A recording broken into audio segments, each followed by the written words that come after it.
Hi, welcome back to Love of Writing. I want to talk today about a writer's voice.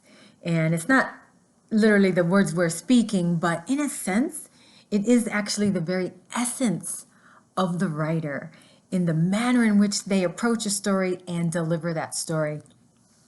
So it could be, the tone of it is super important. It could be irreverent, it could be funny, it could be dark, it could be scary, it could be quirky. So your voice as a writer is super important because it really sets the stage, the tone for your story. And depending on how you approach it, it can really just land in a different way for your reader. So think about if you're telling a story from somebody who lives in Tennessee. I actually lived in Tennessee for a while, and I witnessed an encounter where a man walked into a store and he said to the clerk, "Girl, you couldn't get no purtier."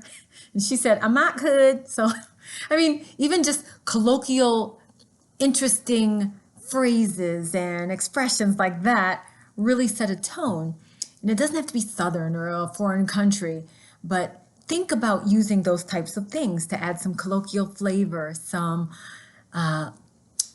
just fun expressions and ways of expressing oneself that is different and interesting and grabs your reader and sets the place, it sets the tone, it sets the era. So your voice as a writer can come off in so many different ways, and the strength of a voice is its uniqueness. So use what you have as your frame of reference, or even if, let's say, your story is being told from a vantage point of a child, the voice is going to be younger and maybe with simpler words and expressions and a viewpoint that expresses that. Or if your story is a darker story and it's told from like a serial killer or somebody like that, it would be maybe kind of more twisted concepts and things.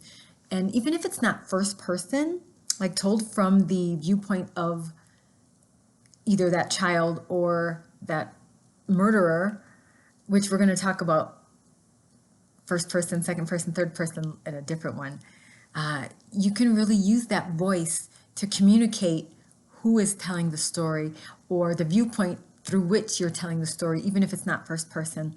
So to find your voice as a writer, and it can change based on the story too, which is sort of exciting.